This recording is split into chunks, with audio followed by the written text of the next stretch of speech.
Welcome, dear friends, to Cardiac Radio. Yes, we are here live in our Health and Spirituality Saturday series.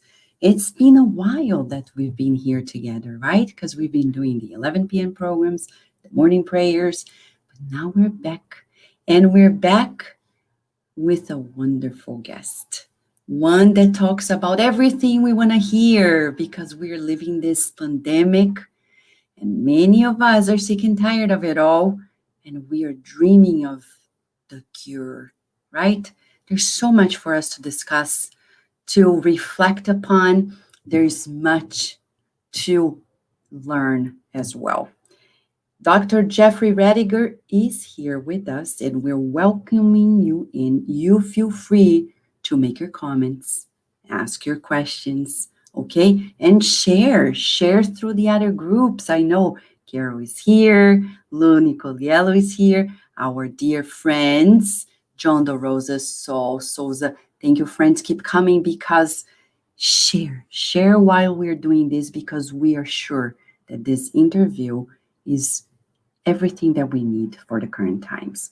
Not only for the current times, but probably for immortality, because we all want to talk about the deepest healing of ourselves. So we're going to bring in here for you Dr. Jeffrey Rediger with us. Who is here? Who is he? He is a physician, yes, a licensed physician. He's a board certified psychiatrist, and you can find more information about him if you go to the website drjeffreyrediger.com and get to know about him, his studies, his research, and his book, Cured. He's also on the faculty of Harvard Medical School, the medical director of McLean Adult Psychiatry and Community Affairs at McLean Hospital, and the chief of behavioral medicine at Good Samaritan Medical Center. He's also a Master of Divinity from Princeton Theological Seminary. He has been researching on kind of spontaneous healing per se. He visited John of God, the Casa Dominácio in Brazil, and he has been interviewed by Oprah, Dr. Oz, and many others. He has received awards as well, and he has much to share with us. He is acquainted with Kardec's works and the Spiritist philosophy as well. He's read about it, and we have much to talk with him, right? So, welcome. Let us welcome together Dr. Jeffrey Rediger. Thank you, Dr. Rediger, for being with us at Cardiac Radio. How are you? Good. I'm very happy to be here. It's wonderful to have you here. You know, one of the most impressive things is about the timing of the release of your book and the coming of the coronavirus wave to the United States and around the world. That's true. They happened both about the same time. And that's exactly what we need. We need healing. We need a cure. And you released a book about it. And I said, wow, what a perfect timing for it. Yeah. And nobody expected it, of course, right? No, not at all. And now that many people around the world are experiencing the pandemic, we want to ask you, because we're all human, how have you been during this pandemic? I've been very good. I've been very fortunate. Boston has been hit hard, actually, by the coronavirus. At Good Samaritan Hospital, we were at one point completely a COVID hospital. And so we turned one of our outpatient departments into a second ICU. We turned some other outpatient departments into more outpatient or more inpatient beds. And we only had one unit for a while that was not completely COVID. And so I saw a lot of patients. I saw a lot of tragic stories. And it ached for the family members that couldn't see their loved ones who were locked behind doors. The staff would come in when they had to. It's just so tragic that when you need a person and family the most, that many of these people couldn't do that. And it was, I really feel for the different the different kinds of suffering that people have had throughout all of this, whether it's not being able to see loved ones or job loss, business loss, families working from home, parents trying to educate their children while they're working their jobs. These stories, and so, but I myself never got ill. I think because I've been studying these people for so many years about how to strengthen your immune system and unleash the superpowers of our brilliant immune cells, I never was worried about getting ill, but certainly saw a lot of people who have been struggling. So Wow. And now that we're approaching winter, do you see a change? Do you think people will behave and, stay? yeah, it's a good question. I mean, people are so tired. I mean, one of the things that really strengthens our immune systems is love and contact with each other, and so how to do that in a way that You're kind of isolated, right? yeah, so many people are isolated at McLean, which is a psychiatric hospital. We are just inundated right now, and often have a waiting list right now for people waiting to get in because of the anxiety and the depression that's been associated with the isolation and the uncertainty. And you just feel for the different situations. People wonder if the world is going to hell in a handbasket with all the polarization politically, both whether it's in Brazil or the United States or elsewhere, authoritarianism and people using partial truths and thinking they have the whole truth and yelling and angry at the other political spectrum. And it just gets everything worse. And we want to ask, since you are also a researcher, you're in the field of psychiatry, and you observe, as you said, the emotional component of people. When you talk about coronavirus and those who get sick, do you see a pattern? Yeah, well, I think one thing we know is that the people who are vulnerable to getting ill, the people who are most vulnerable, are those who have impaired immune systems or they have comorbidities. And that's a deep topic. I would like to get a national discussion going about this, because right now, at the national level, we are only having a discussion about using tools like quarantines and masks and social distancing. But the truth is, there's a lot more tools in our toolbox that are available. And we're not, by and large, we've not been taught that real nutrition, has a rapid and significant impact on our immune systems. I have a friend, Colin Campbell. He wrote the China Study, which is a book I talked about in Cured.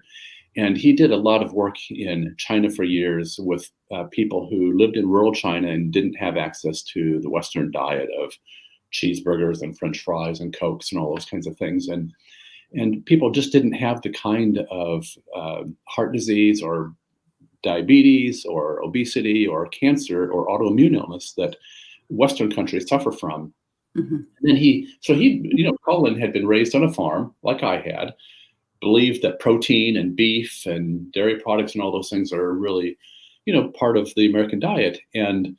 But then seeing this research that he did over a period of 20 years in China and seeing the really different, sharply reduced rates of disease and lifestyle illness, he became convinced that we needed to start thinking differently about nutrition. And then he started doing work with mice and found that just even one plant-based meal for mice with a viral infection, the infection he was studying at the time was hepatitis, significantly changed their immune response and fired up some of the antibodies in a way they were more efficient at fighting infections. And so it's a real tool that we could use much more effectively to keep ourselves and others we love safe.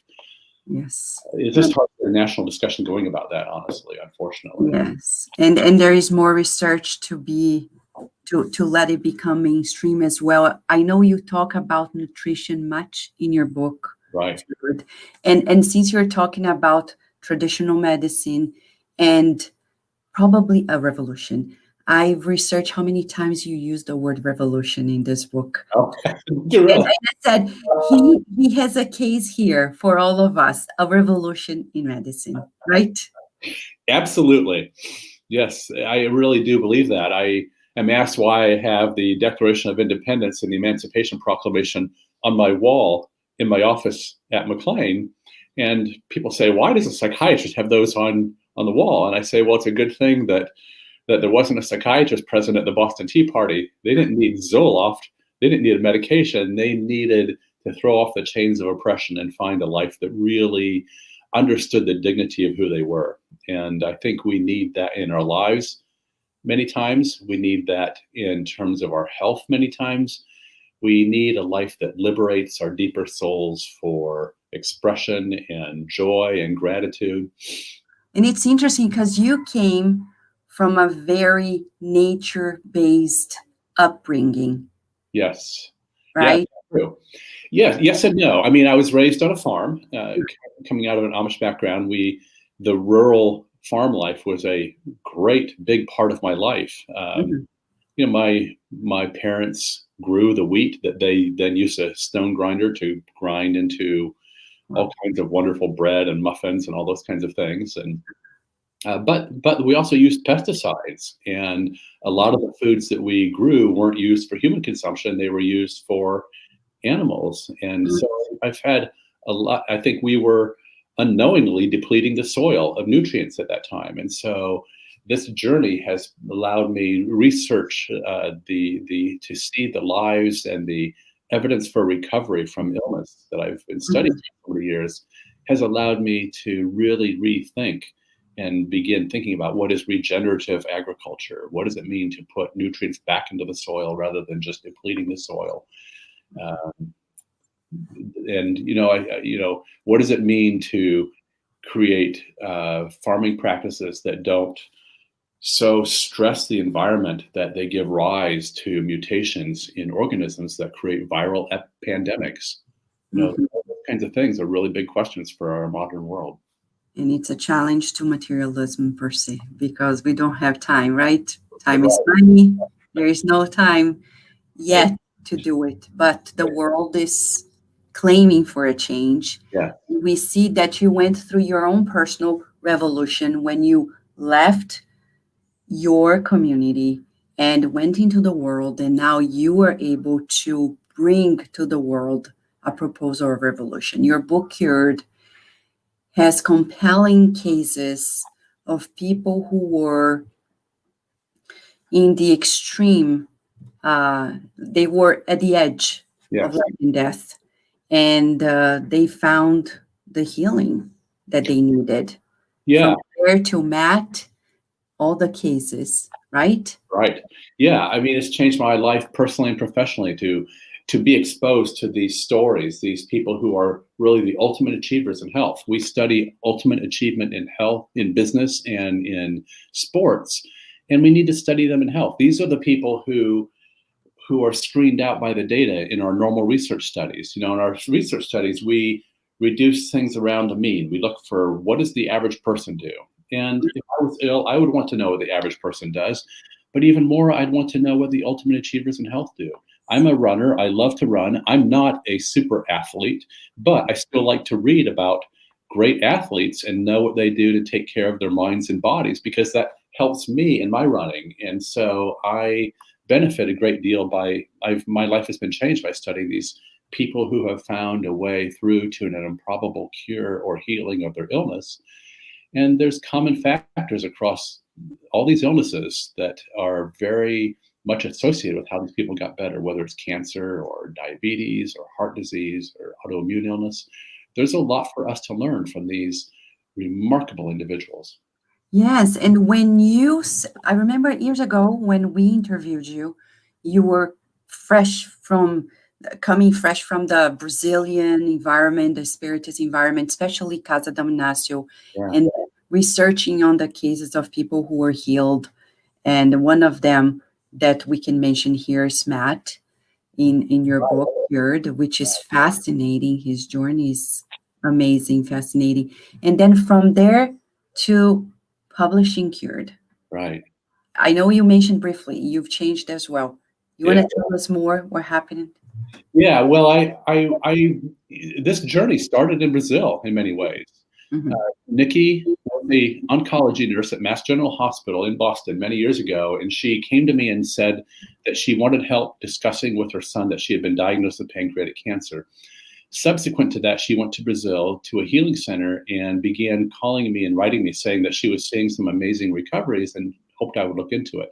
She wanted me to look into it because she thought that since I was both a physician and a theologian by training, I would be able to look at this. And, I was a new young medical director at McLean and on the faculty here. And so I was busy starting my career. I didn't think anything real was going on down there. I thought it was probably placebo or temporary changes or improvements. So I said no. But Nikki was persistent. She began having people call me from around the country and elsewhere saying they had medical evidence for their recoveries, and did I want to hear their stories? And I said no for a while, but as people began to send me their medical files and that sort of thing, most of the stories had an explanation that made sense from within the world as I understood it then, whether they had chemotherapy or radiation. But a few of the stories didn't. And I could tell there was medical evidence for their recoveries, but I didn't have a way to explain how they'd gotten better. And so the long and short of it is in 2003, I began to look into this more deeply. I traveled to Brazil a few times and I had three criteria. I said, first of all, the person had to have a medically incurable illness according to all that we currently understand. Number two, they had to have medically indisputable evidence for accurate diagnosis and clear evidence for recovery. And number three, there had to be no other good explanation for how they'd gotten better. They couldn't have had an experimental medication or something else that could potentially explain their improvement. So I had strict criteria, and it was a very confusing piece of research for me for years because I couldn't figure out what was going on. But over a period of 17 years, the patterns did slowly start to become more clear to me. And, after I've gone deep into well over 100 individuals at this point, and many more have approached me, but it takes a long time to go into each case and go very deep, not only medical evidence and also into their story and try to really understand all the different aspects and components. And so, but over time, you start to see patterns and you realize, wow, there's a really big story here. Uh-huh. And one of the main things you observed, not only, but you mentioned diet. Yes. That really impacts. Yeah. That's one of the four pillars of healing. It's not important for everybody, but it is for most people. I think for me personally, as I've watched this over the years, I view it as sometimes it's kind of a gateway entrance into a different way of thinking and believing and living for people. And certainly as I watched these people and their stories, nutrition did play a role. One of the first things I noticed when I first started research in Brazil was I noticed you would go to these pousadas and people would be eating a very different diet than what most of us were eating back in our homes, whether in the United States or Europe or wherever. And it was just even that was a big change. And it was there was some meat, but it was by and large no processed foods, much lower in sugar content, much lower in refined grains, and so that I think just that changes the biochemistry of your body and conceivably makes your body less hospitable to the illness that was being cultivated in the biochemistry that you had prior to that dietary change. And what about the other three pillars? So the first pillar is nutrition. The second pillar is healing the immune system. That's a really big topic.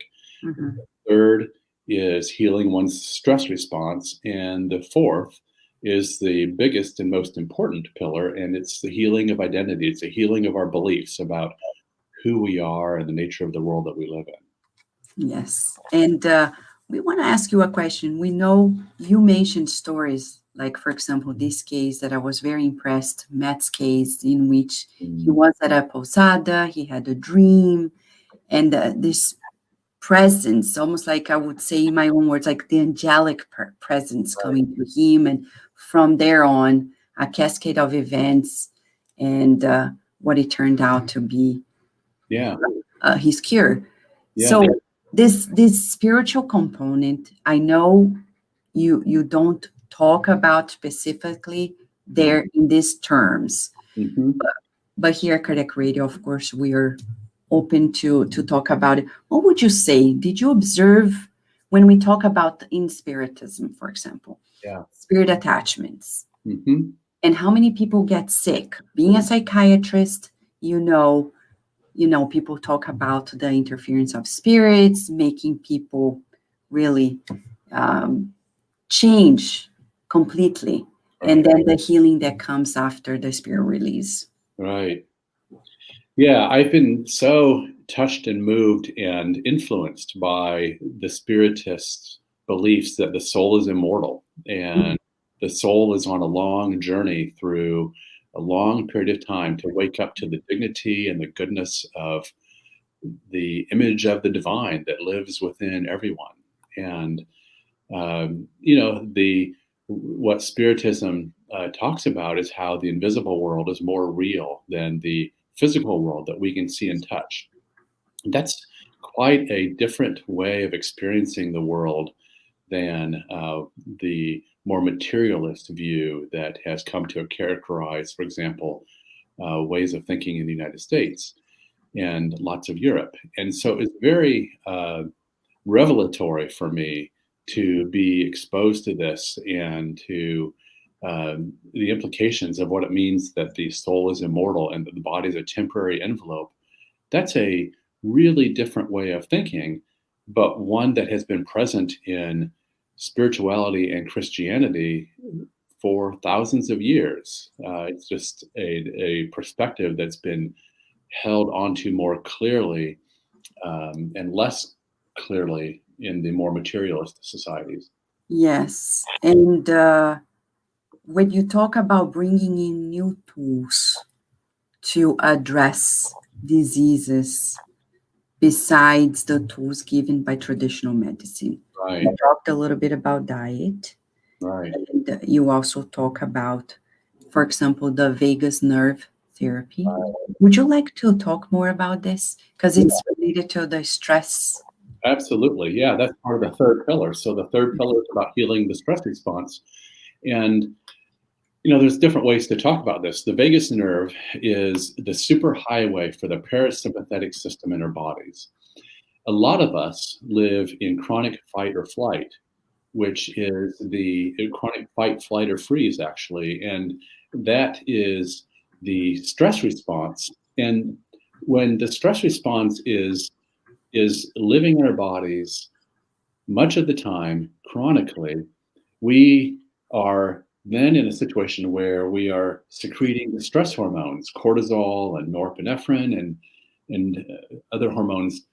And that's what's bathing the cells of our immune system. And that's not the way we were built to live. Now, it's great to have a sympathetic response when to have the fight or flight response kick in when there's a bear on the horizon or there's something really scary or the car pulls out in front of you very quickly when you're driving down the highway. And you need those quick reflexes and the secretion of the cortisol and the stress hormones to help you react quickly, to divert the blood from your gut and towards your muscles so you can act quickly and efficiently. And that's not a time to be asking about how somebody feels or be feeling love. You just got to act quickly. And that's important. But you want your body to relax after that, to go back into a parasympathetic state of healing and connection and love. And that's what the vagus nerve does. The vagus nerve is the superhighway for the parasympathetic system. And when that turns on, it turns off the fight or flight. And it's associated with a really different neurochemistry for your body. And so when the vagus nerve gets kicked on, your The dopamine, which is the pleasure pathway, is released, and that bathes your cells in dopamine. Serotonin is released, which is the antidepressant molecule. Oxytocin is released, which is called the love molecule. It's about connection and feeling love. And so there's a lot of, so it's that bathes the cells of your body, your brain, and your immune system in a really different kind of chemistry. And what we know from the research is that when you're in fight or flight, when your body's being bathed in stress hormones, your immune cells, they become numb, they begin to misfire, they begin to fire inaccurately, they will even begin attacking the host, your own body, instead of the infection or the invader that needs to be dealt with. So, but the parasympathetic, with the dopamine and the oxytocin and the serotonin, and these other molecules, it bathes your cells in a way that your immune system likes, and your cells fire much more efficiently and correctly, and it's an important part of the immune response. And you mentioned in the book, for those who are watching us, that there are strategies at hand. Yes. We can implement in our lives. And you mentioned a technique that was coined by Dr. Benson at Harvard, Right. To activate the relaxation response, right? Yes. Through breathing. That's right. Yeah. And to pay attention to our breath and to breathe from our belly and to just relax, to let the tension out of our muscles. That's one way to activate the parasympathetic response.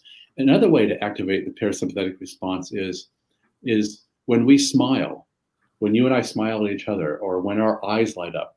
It's the vagus nerve that's causing our mouth to turn up into a smile, or our eyes to make eye contact with somebody and to really make contact in a way that connects. That's the vagus nerve. That's all the little nerve pathways that go up and do that. And that also pulls us out of fight or flight, because love and connection is also mutually exclusive from fear and hesitation. And so that's another way.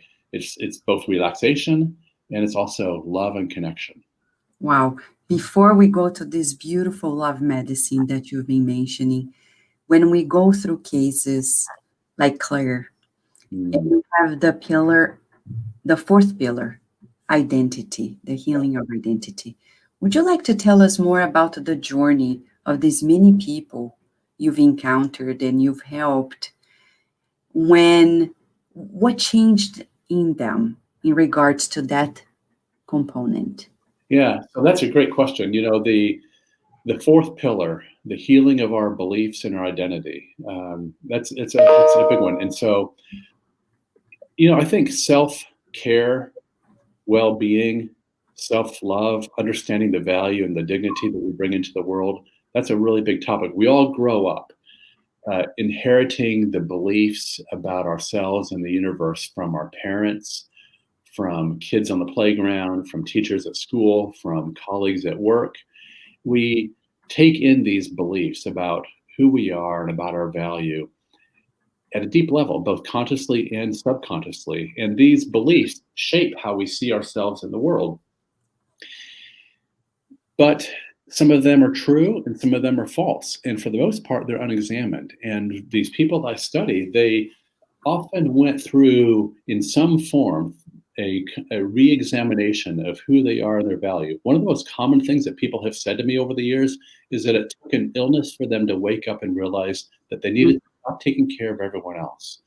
They needed to stop responding to the perceived expectations of others and instead also pay attention to what creates life and well-being within them. What helps you come alive? What puts a light in your eyes? And this is a really big deal. I can't tell you how many people I've talked to who, when they were diagnosed with cancer or with a fatal illness, they actually were relieved at one level. They were terrified, but they were also relieved because it was like, oh, maybe I don't need to go to law school to please my father anymore. Mm-hmm. You know, or maybe I don't have to do this anymore. Maybe I'm actually free now to do what I want to do with my life, or to be who I want to be, and to actually take that seriously for the first time, to have a chance to be one's own authentic, freely chosen self. Mm-hmm. It's such a liberation that can begin to be a whole new path in one's life. And that's where the illness can be a gift, because it helps you wake up to who you want to be and not who you are pleasing someone else or running around taking care of everyone else and neglecting the dignity and value of what you bring into the world. And I remember when you said that though many of these healings were like spontaneous, there was nothing spontaneous in them because people really went through a journey, lots of changes, right? And I remember, for example, if we go back to Jesus' healings, and people talk, oh, he touched and they were healed. But when you see the stories, for example, the man who was paralyzed and he had to have help to climb the roof of the house and be brought into the house through the roof. So there was a journey for him to encounter that opportunity of the source of healing. And all the people you've mentioned, they went through a journey. They were not healed just like, oh, okay, I woke up and everything was gone. Yeah.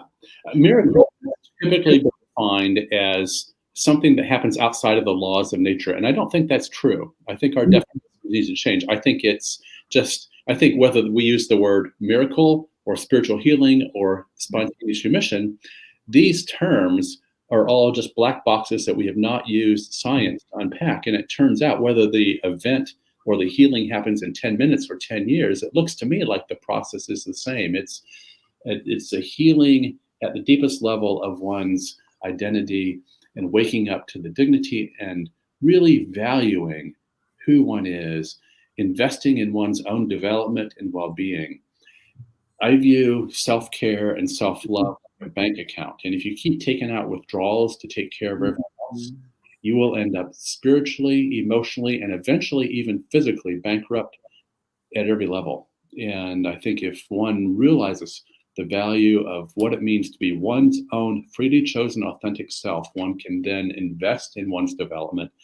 And then you can enjoy people without needing love under the table from them, because you've filled something in your soul with something from within that is very real, and no one can take that away from you. And it builds a foundation that is irreplaceable and life-giving. So you would say it's about authentic giving. Authentic giving with the recognition that you cannot give to others what you have not first given to yourself. Yes. You have to also value you. You can't just be running around taking care of everyone else. Mm-hmm. Because the illness, I believe, sometimes is a message for people about what it means to say no in order to begin saying yes to a more authentic version of yourself. And when you say this, we want to clarify to people, because in Spiritism, for example, we're big on, charity, taking care of others, but we're talking here about when people are trapped in giving with an agenda of receiving, which is a real drama in life. And that is not per se what we're talking about. We're talking about giving from within. That's right. Yes, because giving without having also invested in your own well-being is very depleting. And I believe that our medical hospitals and our psychiatric hospitals are full of people who've been running around doing for others, but they have always felt like they weren't good enough at some level, so they have to be doing more and more for others, or doing things for others because it's something they should do. It's not a freely given gift out of the fullness of their own dignity and value, that they have this surplus of self-care that just allows them to enjoy people because they have felt something from within, the love of the divine that has filled a life up in a way they don't need something external to them in quite the same way, if that makes sense. It makes sense. And in Kardec's book, there is a book, Genesis. He talks about healing coming from the substitution of unhealthy molecules by healthy molecules. And when I read your book, it's as if I'm seeing that statement time and again, because people are really changing, bringing in health. Yes. Through diet, through the change in relationships, ridding themselves of toxic relationships, right? Yes, that's right. Absolutely. Yeah. I mean, there's a big difference between toxic stress and challenge stress. And if a person finishes work every day depleted, run down, and questioning your value and worth, that's toxic stress. And I think one needs to begin asking hard questions about what it means to change one's relationship with that, so that one doesn't experience that as being harmful to one. What does it mean sometimes that means changing one's relationships. Sometimes it means changing how one is in one's relationships, knowing how to ask and teaching people to treat oneself differently. Mm-hmm. And, you talk about love medicine, Dr. Rediger, and this is so revolutionary. And we want to discuss a little bit about this. First, we want to ask you about your colleagues. When you proposed love medicine as some form of evidence of what you've been researching, Right. What was the reaction in the medical field? Well, it's kind of funny. I mean, and I think my own projections and fears about what my colleagues would think have played a role in all of this. We all have our own projections and our own life story. And so just taking the courage to say what I believe is true and to focus on that and not worry about all the external things has been an important thing for me to do. I remember years ago, I was a resident and wrote with Les Havens, my mentor. He's a famous psychiatrist at Harvard. And so we wrote this book review. I wrote the book review for the New England Journal of Medicine. And then he helped edit a piece of it, and then we published it together. And he was joking. He said, well, this is the first time the word love has ever been published in the New England Journal of Medicine. So, and he was great at, these kinds of one-liners that you'll remember forever. But the point was important. I think medicine too often has excluded the positive emotions and naming them. If you go through the standard psychiatric textbooks that have defined my profession, and if you go through the standard medical textbooks that I studied, there's lots of attention, and you can find thousands of mentions of words like guilt and shame and fear and all that. Lots and lots of mentions of those kinds of words. But you just don't find especially historically, this is starting to change now, but historically, you just don't find the words like love or peace or joy or gratitude mentioned much. That is starting to change now. But historically, our understanding of medical and psychiatric health has been far more deficit-based, and we have focused much more on the negative things. And there's a role for that, but I'm glad we're entering a new era where we help people find well-being and not just reduce everything to what's missing. And what about preventative measures? Since you were talking about love medicine, and we think about the new generations and the children that are being raised, how can we, change from the source instead of just working at the extreme level of disease? Yeah, I think it's really important to help every human being understand that there's nothing wrong with any of us that can't be fixed by what's right about us. And so we want to focus on what's right about each person. You want to pay attention to stuff that needs to be addressed along the way, but that's not the main work. I think every one of us is so wired to internally criticize ourselves or judge ourselves or have this little voice in the head that says you're not good enough or you should do this, you should do that. And the truth is, we need the grace and the permission to see what's right about each one of us who's been created with a fabulous plan for each one of us, and to experience the dignity and the value of that, and to honor that by placing self-care, well-being at the center of our lives so that we can enjoy who we are, we can enjoy those who we've been blessed to have in our lives, and to invest in the kinds of strategies of self-care that physically, emotionally, and spiritually allow us to be our best selves. And Dr. Rediger, I was browsing through your explanation on the love medicine in your book, and then I immediately connected with an excerpt from The Missionaries of the Light, which is a book written by Dr. André Luiz through Chico Xavier. I want to read just this tiny excerpt because I would like you to, if possible, make a comment, because it probably goes hand in hand with much what you've been proposing as a revolution in medicine. He says that the people absorb, they are nourished every day with the thought forms that they create. Yes. And wherever they are being nourished by what they create themselves. In the pathway of your research. Would you say this is possible? Yeah.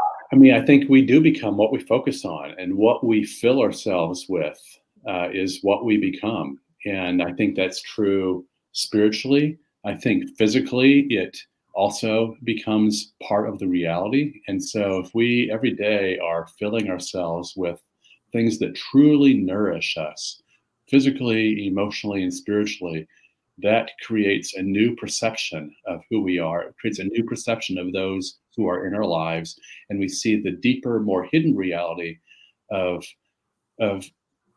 each person's value, including our own. And it just changes us so that we have eyes of compassion instead of eyes of fear or judgment. And so I think those thought molecules are a critical piece of what goes on, and needs to be placed front and center in medicine, because medicine can be really important. It plays a critical role, especially in acute situations, whether it's heart failure or acute suicidal depression or bipolar disorder. Yes, those are life-saving. But over the long haul, I think the message of the illness is to help us understand the story of our lives and what it means to wake up to who we are at a deeper level. And that has a lot to do with seeing ourselves and others with eyes of compassion and love rather than judgment or fear. Nowadays, we're experiencing the coronavirus, and if many people nowadays have come across times in which they had to pay a visit to the doctor or to urgent care. It happened to me myself during this time, like you had to pay a visit. And you see, when you talk about compassion, there's such a gap between where we are and where we need to be in that regard, because you need help, you call in and they say, do you have this, that, and the other? And remember my child, when she had a fever, we had to bring to the pediatrician. They said she can't come in. We have to test her for coronavirus before she steps into the office. It was outside. It was so brutal, the experience. And I understand the necessity. Of course, we need to think of the general good. But at the same time, we're so far. The approach, it's still so raw. Yeah. Right? Yes, sure is. Yeah. I mean, I would love to see a national discussion going on about how we have far more tools in our toolkit than just masks, social distancing, and quarantines. There are ways to really unleash the superpowers of our immune systems and get all these brilliant cells and cell subtypes working in our favor correctly and efficiently. There's a lot we can do. What's interesting is there's a whole research base building, and so there's a change that's coming up in medicine. As a doctor in medical school, in my training, I was trained to specialize in body parts. And so that's what we do. And if you want to be a cardiologist, you go to residency and you focus on the heart. If you want to be a psychiatrist, you focus on the brain. If you want to be a gastroenterologist, you focus on the GI system, etc. But it turns out that a person doesn't really have diabetes or heart disease or cancer or autoimmune illness or depression and anxiety or bipolar disorder. What we really have is an underlying issue of chronic inflammation. And it's the chronic inflammation that gives rise to these illnesses. And that's a really different way of thinking. So how many times has your doctor said, you need to reverse the inflammation in your body? That's what's really creating this illness that you have.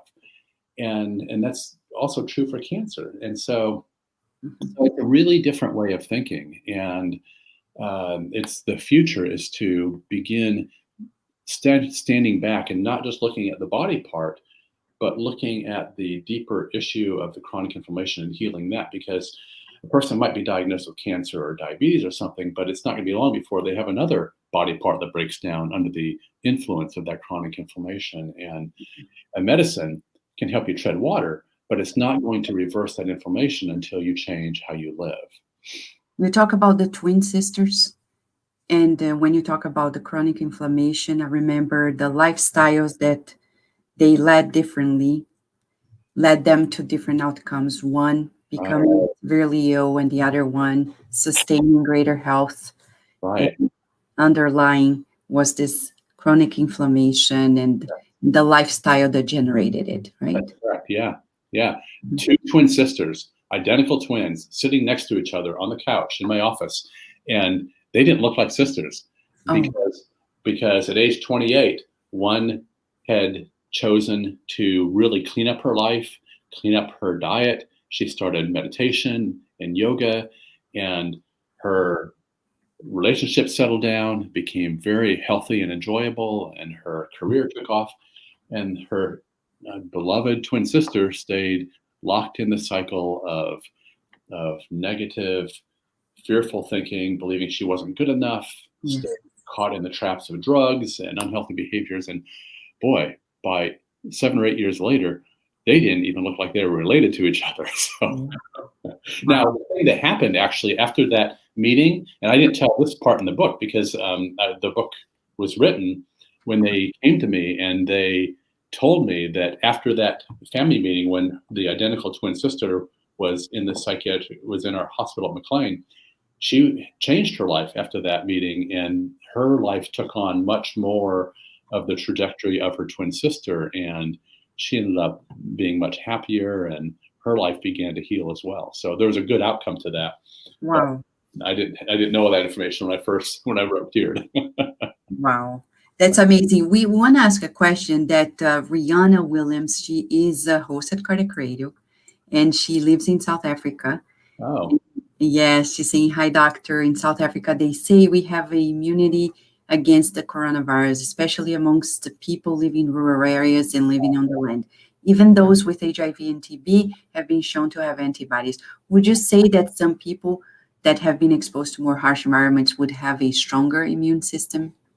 That's a great question. I think it depends what kind of harsh environment it is. I think that it's my belief that harsh environments are good, and they unleash the superpowers of the immune system up to a point. But if it becomes too much to the point that your immune system decompensates, then that's too much. And so, like when I was a wilderness trip leader, we would always try to increase the stress that the individual was experiencing. We would look for that knife edge of stress, whether it's rock climbing up the side of a cliff, or a 36-hour trip bushwhacking or whitewater canoeing. We would look for that knife edge of stress where the stress was maximal so that the learning potential was maximal. But we tried to not go over that knife edge to the point where the person would decompensate. So there's also, when we talk about harsh environments helping, it's one thing if it's a harsh environment, but one is mostly plant-based, for example, out in the rural area, eating more plant-based foods. But that's very different when one is every day eating foods that are filled with chemicals or pesticides or hormones that cause the secretion of estrogens or other or weight gain, the antibiotics that are given to cattle to fatten them up that then we ingest and that cause obesity and that cause us to fatten up. I mean, those kinds of things over and over every day might not seem stressful, but they're very stressful for the body and they create chronic inflammation. Yes. So there's much to change. Would you say there is a possibility of helping recreate the medical education to accommodate these elements? I know many people are talking about the importance of nutrition. I've heard Dr. Petrillo and Dr. Noplov, who are friends at Cardiac Radio, they stopped by at some national convention on nutrition and medicine. So some people are walking to that end, but do you see that coming, for example, at Harvard? Yeah, I mean, the history of nutrition is a fascinating, complicated history. For years, the nutrition that we have been taught has actually been deeply distorted and full of misinformation. And so, as a doctor, I was taught really mixed up things about nutrition. We had very little training in nutrition, but the stuff we were treated was really mixed up. I remember very clearly one of our teachers in med school saying that there's not a problem of malnutrition in the Western world. The problem is overnutrition. People are obese. And that was the belief. That's actually upside down. Malnutrition is a massive deal. The problem is that so many of the calories we eat from the processed foods are empty calories. And so the body triggers the hunger mechanism looking for phytochemicals, vitamins, and minerals that the body needs in order to be healthy. In medical school, you memorize hundreds of biochemical reactions in the brain and the body. Many of those reactions need minerals and vitamins to go to completion in the correct way. And when the body doesn't have those reactions don't go to completion in the way that they need to. And so many of the empty calories that we eat, many of the foods that are labeled as health foods really are not, and are depleted of what the body really needs. And so I don't want to see people go out and try dieting or taking away foods that they love, but one needs proper education, because the nutritional recommendations, for example, in the United States, have been very mixed up because of the influence of industry, academics, and politicians. The industry pays academics to do research that is designed in a way to have the results that favor their work, their goals, and the lobbyists play a role in influencing politicians, and we end up with a food pyramid and a way of understanding nutrition that actually is quite far from what genuine nutrition is. And so I always recommend books like The China Study by Colin Campbell. I recommend books by Joel Furman, by Dean Ornish.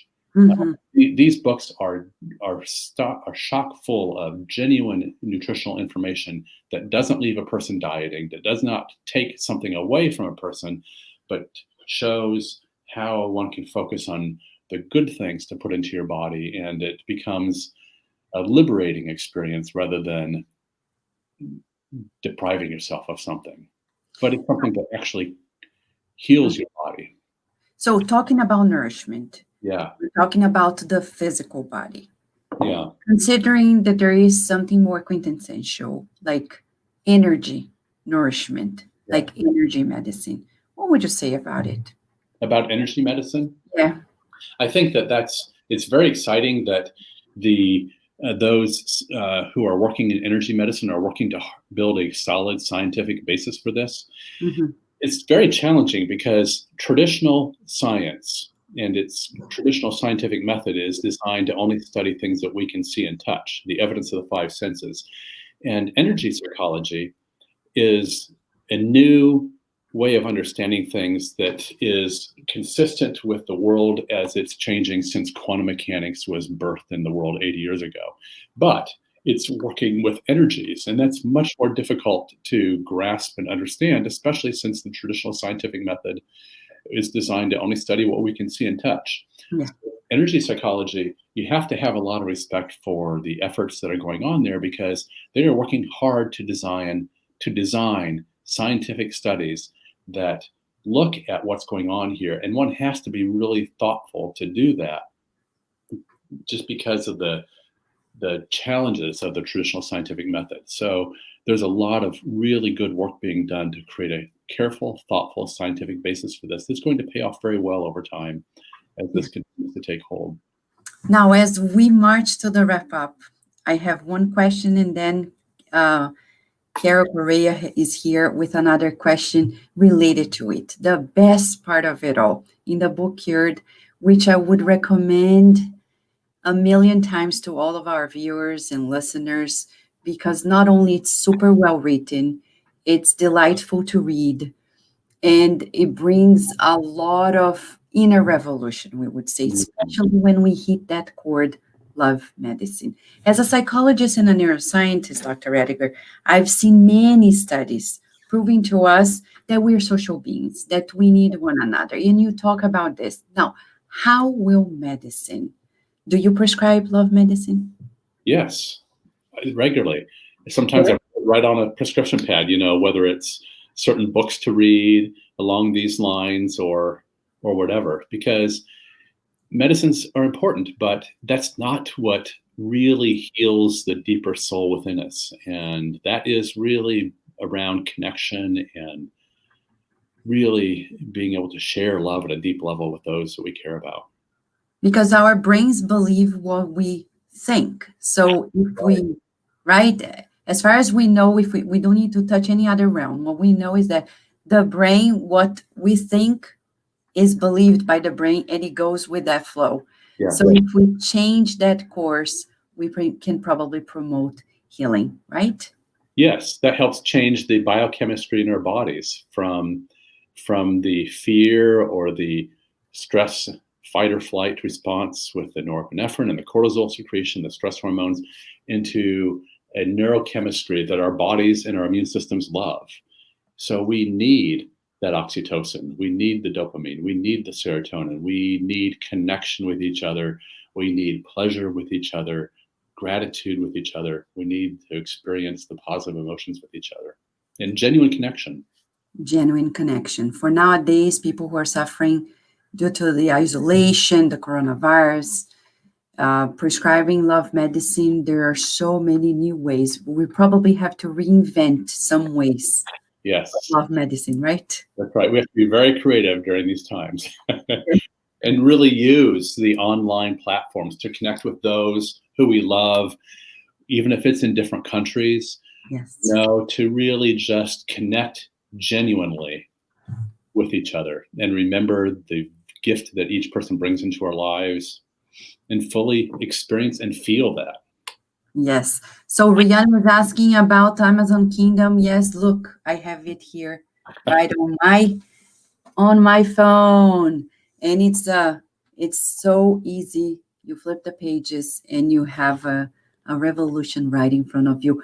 Dr. Rediger, one more question. Carol Correa, she's here with us. She's a host at Cardiac Radio. She's also a faculty at the University of Delaware. And she's asking, what do you believe needs to be done for the deficit framework through which medicine operates to be redirected toward a more love-based framework? That's a great question. A lot of things need to be done for that. I think there's some very good research going on at the University of Pennsylvania in the area of positive psychology and positive health. There's some research being done on what's called PERMA, which stands for some of the encapsulates some of the pillars actually that we talked about this morning. But to continue doing this kind of research, I believe that telling the kinds of stories associated with the research that I've been doing and that we're talking about this morning that are incured, stories are inspiring. Patients, people, all of us need not just doctors like myself are trained to not give false hope, but every one of us also needs true, empowering hope that's grounded in medical evidence. We also need hope for our lives. We need faith. And to continue telling these stories, continue doing the kind of research that shows the power of experiencing what's positive and right and good about life, about ourselves, especially in stressful times where the news reports 10 times more bad news than good. We're wired to see the bad things first. And so the news has the mantra, if it bleeds, it leads. And so it gives us a distorted idea of what's going on out there. Fabulous things are going on in the world. The world is getting better. Great things are happening.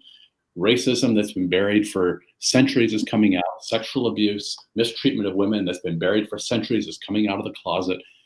Fabulous things are going on, but it's scary, it's frightening, it seems violent. The news distorts it because it knows that if it says the bad stuff, we're going to put our eyeballs on it. But really, really good things are going on. Communities are sharing love, they're helping people. the world is less violent than it ever has been before. Mm-hmm. The Spanish flu killed 50 million people back in 1918. World War II killed between 70 and 85 million people. And right now, I think the pandemic that we're in right now has killed around the world 45 million or so. Mm-hmm. It's complicated in terms of how to scientifically know who actually died from the coronavirus versus died with it. Mm-hmm. But in spite of all of those really scary, awful things and the losses and traumas that have gone on in the past, still the world has continued on its upward trajectory of becoming less violent. During those times, Spanish flu, during those periods of time, infant mortality was dropping. Maternal mortality of giving birth was dropping drastically by 90%. The standard of living has continued to increase over the past century in spite of all kinds of traumas and losses.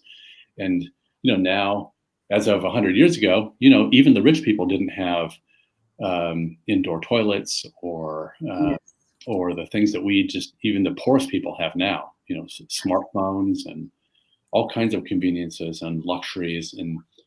And the poorest now have things that 100 years ago people didn't have. So the world is improving. The world is becoming less violent, and it's scary and it's frightening, and there's lots of resistance to the change, but we are going in a very positive direction.